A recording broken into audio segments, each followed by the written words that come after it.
So fun fact, I wasn't actually planning on making this video until a little later down the line, but due to this Belisarius call video currently giving me no end of grief, mostly involving audio dropouts, I decided to move this video ahead of schedule just so you guys can actually have a video to enjoy. So with that preamble out of the way, let's talk about that Sanguinius theory. So in recent years, a very strange fan theory has gained quite a bit of popularity and traction within the fandom.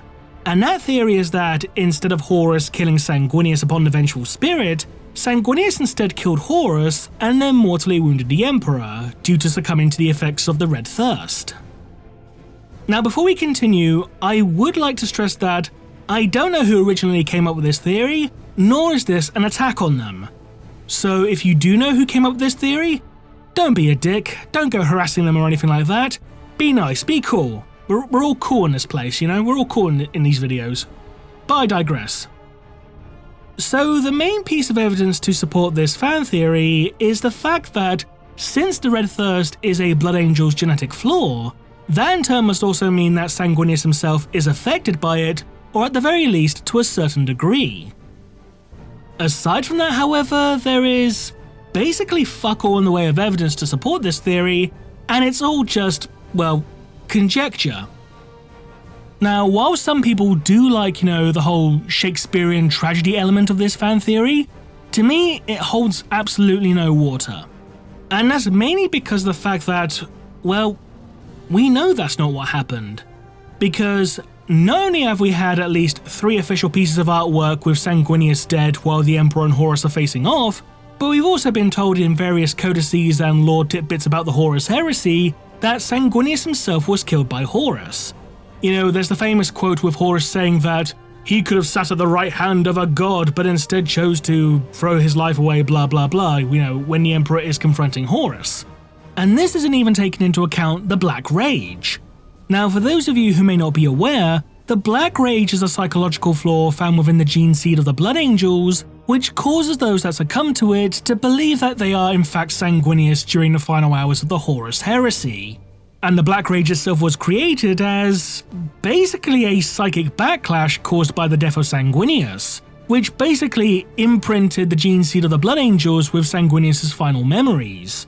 And whenever someone succumbs to the effects of the Black Rage, they not only view themselves as Sanguinius himself, but they view pretty much any opponent they come across upon the battlefield as Horus. And when they die, they believe that it was Horus who killed them. So that in itself is another little piece of evidence against the whole Sanguinius killed Horus theory.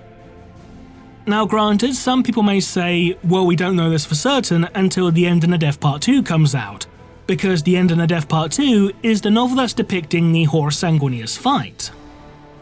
But the problem with this is that the Horus Heresy series itself has already stated that Sanguinius dies by Horus's hand, and this is shown within the book Visions of Heresy.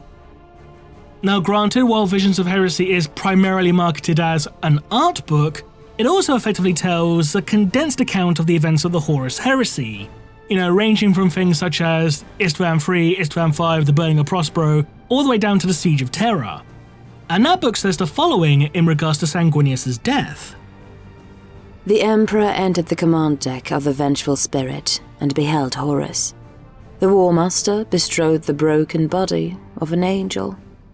Behind him, the tortured planet filled the viewport, a bauble for Horus to seize with one clawed hand. Corpses of massacred custodians lay everywhere. Face glowing with internal bloodlight, Horus turned to the Emperor and spoke. Poor Sanguinius. I offered him a position of power in the New Order. He could have sat at the right hand of a god. Alas, he chose to align himself with the losing side. He gave me little alternative but to kill him. With my bare hands, I throttled the life from him. So as we can see, the Horus Heresy series itself has already stated that Sanguinius dies by Horus's hand. And that's not even taking into account the fact that the artwork for End and the Death Part 3 has already been revealed, and that shows the Emperor and Horus facing off.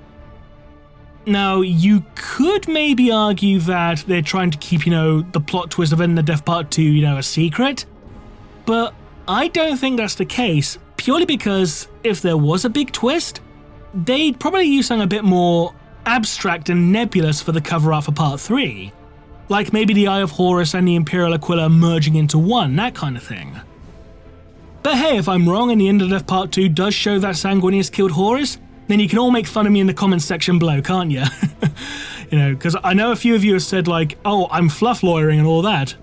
Personally, however, I prefer the term lawyer, because it's a fun pun. But anyway. But yeah, this video is just a very long-winded way of me saying that I don't think the Sanguinius killed Horus theory has any weight to it whatsoever. But what do you think? Leave a comment below, and thanks for watching.